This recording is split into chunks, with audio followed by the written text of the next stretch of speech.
Assalamualaikum warahmatullahi wabarakatuh. Apa kabar semuanya? Semoga kalian selalu dalam keadaan sehat walafiat ya. Sebelumnya perkenalkan dulu, Ibu adalah guru bahasa Indonesia kalian, yaitu Ibu Windy. Kedepannya kita akan bersama-sama mempelajari mengenai bahasa Indonesia. Nah, sebelum memulai pembelajaran, marilah sama-sama kita berdoa terlebih dahulu ya nak. Berdoa dimulai.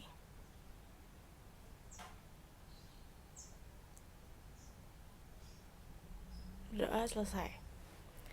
Oke, sebelum kita mulai ke dalam pembelajaran, Ibu ingin menyampaikan bahwasannya dalam bahasa Indonesia kita akan banyak mempelajari mengenai teks. Apa sih teks itu, nak? Teks itu adalah sebuah rangkaian paragraf, sebuah kumpulan paragraf yang tersusun menjadi suatu kesatuan tersendiri. Dia terdiri dari kalimat tersusun menjadi paragraf tersusun menjadi sebuah teks. Nah, keseluruhan itu ada berisi tentang sesuatu, menceritakan tentang sesuatu. Nah, setiap teks punya tujuan, maksud, dan isi yang berbeda-beda. Saat ini kita akan mempelajari mengenai teks deskripsi. Teks deskripsi itu apa sih?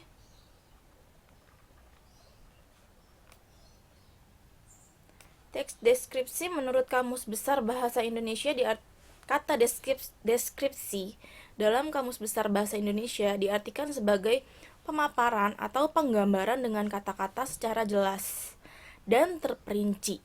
Maka dari itu kita bisa mengartikan teks deskripsi sebagai teks yang memaparkan atau menggambarkan secara jelas sebuah objek, sehingga pembaca seolah-olah merasakan apa yang dikatakan dan dideskripsikan penulis. Jadi dalam teks deskripsi itu kita memberikan sebuah gambaran, penjelasan secara rinci mengenai sebuah benda, mengenai seseorang, mengenai lokasi wisata atau rumah atau apapun itu. Kita memberikan penjelasan yang terperinci sehingga pembaca ini bisa membayangkan secara jelas, oh bentuk rumahnya tuh begitu, oh bentuk bendanya tuh begitu, oh ibu itu orangnya yang adalah orang yang sangat baik ya.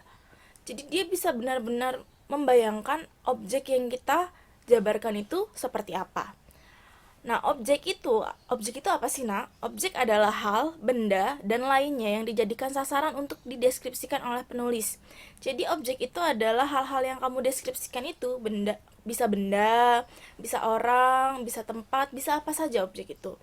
Nah, tapi dalam tes deskripsi ini ada beberapa ciri khusus sebuah objek yang bisa dijadikan objek teks deskripsi. Pertama, dalam teks deskripsi, objek yang dibicarakan harus bersifat khusus. Jadi kan tes deskripsi itu dia membicarakan mengenai sesuatu ya, nak. Misalnya kucing nih.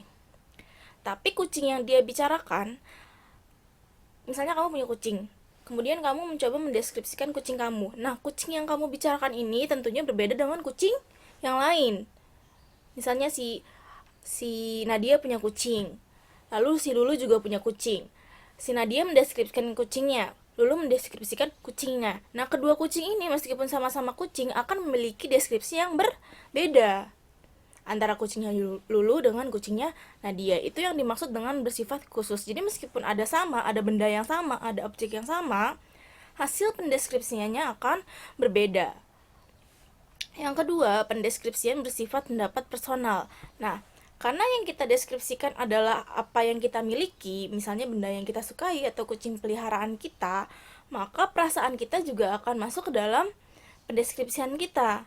Kita akan membuat deskripsi secara subjektif. Menurut kamu tuh seperti apa? Misalnya kucing kamu tuh menurut kamu baik, maka kamu akan mendeskripsikan kucing kamu sebagai kucing yang baik. Sekalipun di jalan-jalan sana misalnya banyak kucing yang istilahnya tidak terawat atau tidak cantik, tapi kamu akan mendeskripsikan kucing kamu secara bagus dan baik. Nah, yang terakhir, hal yang dibicarakan merupakan keunikan objek. Nah, kucing kamu yang kamu bicarakan itu kan cuma ada satu di dunia ini ya, nak. Maka kamu akan membicarakan keunikan kucing kamu yang berbeda dengan kucing-kucing lainnya. Nah, itu adalah objek teks deskripsi. Jadi teks deskripsi itu adalah teks yang memaparkan secara rinci mengenai sebuah objek. Kamu memberikan pemaparan secara rinci menggunakan kata-kata mengenai sebuah objek. Objeknya ini bisa berupa benda, bisa berupa orang, bisa berupa hewan, bisa berupa apapun itu. Nah, selain ciri objek, kita juga punya namanya ciri teks deskripsi. Teks deskripsi berisi hal-hal khusus yang hanya dimiliki oleh objek yang dibahas. Nah, berikut ini beberapa ciri teks deskripsi yang harus kalian ketahui. Yang pertama, isi teks deskripsi diperinci menjadi perincian bagian-bagian objek. Nah, gimana sih ini maksudnya, Nak? Maksudnya dalam menulis teks deskripsi, kita di sini belajar tentang menulis dan memahami teks deskripsi ya. Dalam menulis teks deskripsi, kamu akan merincikan mengenai sebuah objek. Nah, perinciannya ini akan kamu bagi-bagikan kan? Kamu bisa aja pertama merinci ciri fisik objeknya seperti apa. Misalnya rambutnya lurus, badannya tinggi, matanya lentik.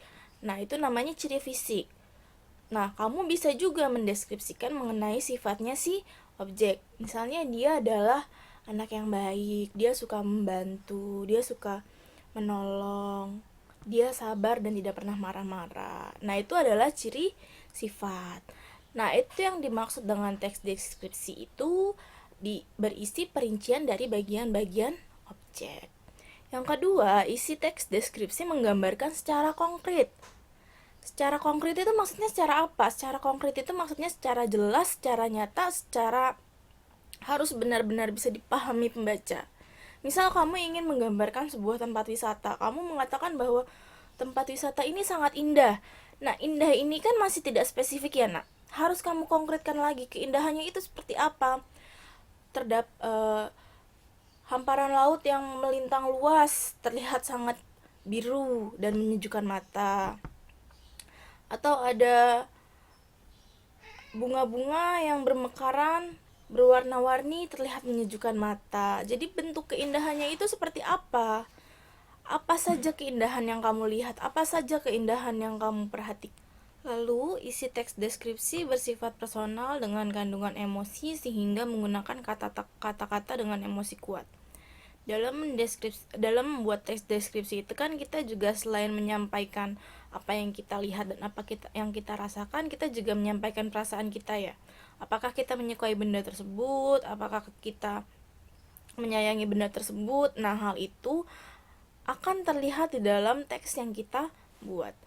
Misalnya kamu mendeskripsikan tentang boneka kesukaan yang kamu dapatkan dari orang tuamu, maka kamu akan menyampaikan perasaan sayang kamu terhadap boneka itu dalam tulisan tersebut. Itu yang dimaksud dengan emosi yang kuat. Nah, terakhir kita punya jenis-jenis tes deskripsi. Ditinjau dari bentuknya, teks deskripsi dibedakan menjadi dua kategori, yaitu teks deskripsi yang berdiri sendiri sebagai teks dan teks deskripsi yang menjadi bagian teks lain. Sementara berdasarkan objeknya, teks deskripsi dibedakan menjadi tiga. Nah, ini berdasarkan objek ya, Nak. Yang pertama adalah teks deskripsi subjektif, adalah teks deskripsi yang penggambaran objeknya menurut kesan yang dimiliki oleh penulis teks. Jadi perasaan kamu, menurut kamu, opini kamu itu masuk ke dalam. Ketika kamu menulis teks deskripsi yang seperti itu, maka itu disebut teks deskripsi subjektif. Yang kedua, tes deskripsi spasial adalah tes deskripsi yang menggambarkan objek berupa tempat, benda, ruang, dan lainnya. Jadi kalau ya objeknya itu adalah benda, tempat, atau ruang, itu disebut teks deskripsi spasial. Yang terakhir, tes deskripsi objektif adalah tes deskripsi yang menggambarkan objek apa adanya berdasarkan keadaan yang sebenarnya tanpa penambahan opini dari penulis. Nah, kalau yang tadi subjektif kamu menambahkan perasaan kamu, menambahkan opini kamu, kalau yang di teks deskripsi objektif, kamu hanya menjabarkan sesuai dengan apa yang kamu lihat dan apa yang kamu dengar tanpa menambahkan perasaan.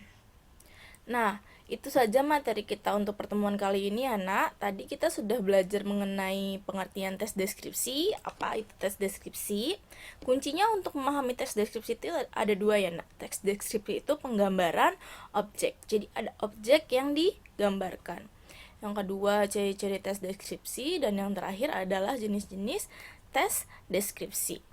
Oke, sampai sini saja pemaparan Ibu untuk pertemuan kali ini. Semoga kalian memahami apa yang Ibu sampaikan, dan semoga apa yang Ibu sampaikan menjadi berkah untuk kita semua ya, nak. Jika ada pertanyaan, jangan ragu untuk langsung menanyakan pada Ibu. Bisa kalian tanyakan di e-learning nantinya. Semoga kalian sehat selalu, dan semangat selalu menjalani aktivitas. Ibu tutup sampai di sini pertemuan kita. Wassalamualaikum warahmatullahi wabarakatuh.